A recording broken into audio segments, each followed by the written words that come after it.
Have you ever felt like you're living a double life? Not in a dramatic, movie spy kind of way, but in the quiet, everyday moments of your own home? That was me. For the first few years of my marriage to David, I was keeping a secret that wasn't scandalous or shocking, but was so deeply a part of me that hiding it felt like I was hiding my own soul. From the outside, we were the perfect couple. We had the house, the dog, we hosted great dinner parties, and our Instagram was a highlight reel of romantic getaways and smiling selfies. But behind closed doors, when the world was asleep, I'd tiptoe to my little home office and live a second life. You see, I'm a writer, not just someone who enjoys journaling, but someone who feels the pull to create entire worlds, to weave stories out of thin air. Before I met David, this was my everything.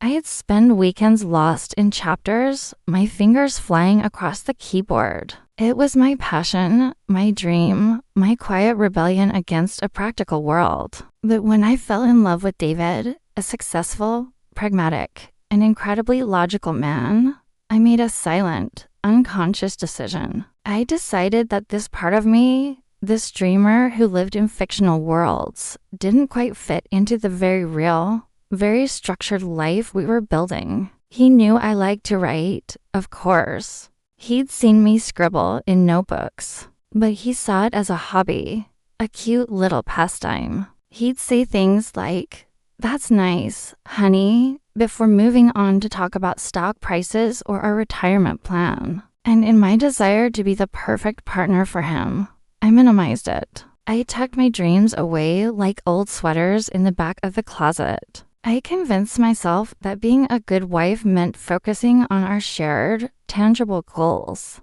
So I wrote in secret, late at night, fueled by coffee and a quiet fear of being discovered. I'd pour my heart into a novel. It was my sacred space, but it was also a lonely one. This secret life started to take its toll. I felt fragmented, like two different people living in one body. During the day, I was the supportive, practical wife. At night, I was the passionate, creative artist. And the wall between these two selves was getting thicker. I started feeling a strange resentment toward David, which was completely unfair to him. He hadn't asked me to stop writing. I had put myself in this secret prison. I'd snap at him for small things, felt distant even when he was holding me close. I was exhausted from the performance. The joy I got from writing was now mixed with guilt and anxiety. What if he found out? Would he think I was silly? That I was wasting my time on a childish fantasy? The breaking point came one Tuesday night. I had just gotten a rejection letter from a publisher, my 10th one. It wasn't the rejection itself that broke me, but the fact that I had no one to share it with. I was sitting in my dark office, the glow of the screen illuminating the tears on my face, feeling utterly alone in my own home. David came in, yawning, to say goodnight. He saw my face and his expression immediately changed from sleepy to concerned. "Hey, what's wrong? Did something happen?" And in that moment, the dam just broke. I couldn't hold it in anymore. Through sobs,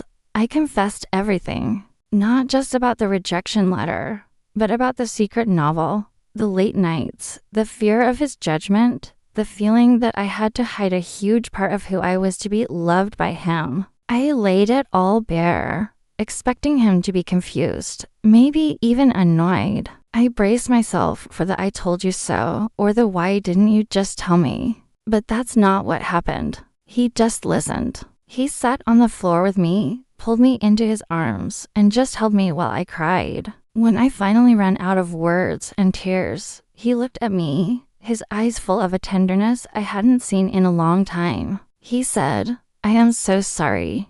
I'm sorry I ever made you feel like you couldn't share this with me. I love you. All of you.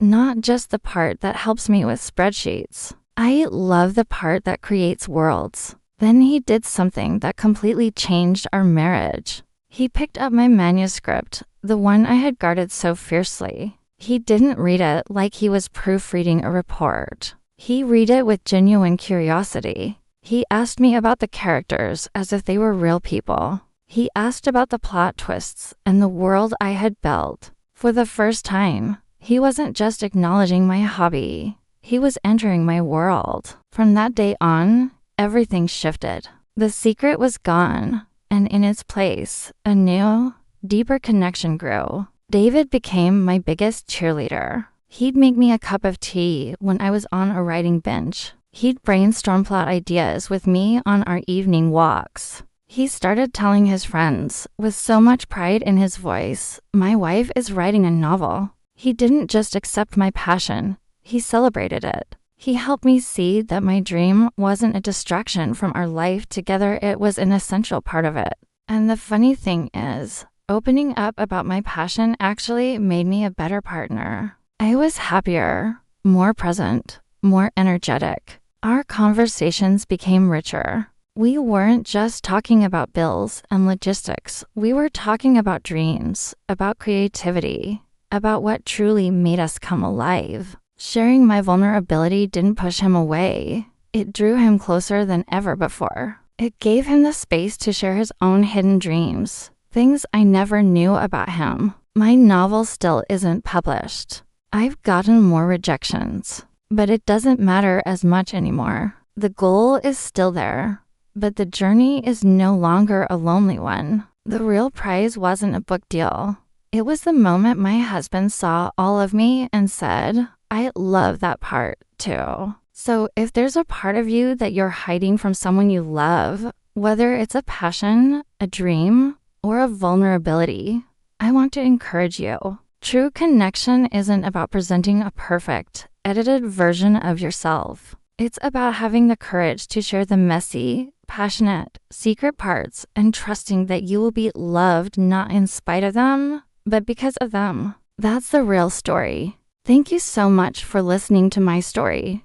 If this resonated with you, I'd love to hear about it in the comments. And don't forget to subscribe for more stories about navigating life and love. See you next time.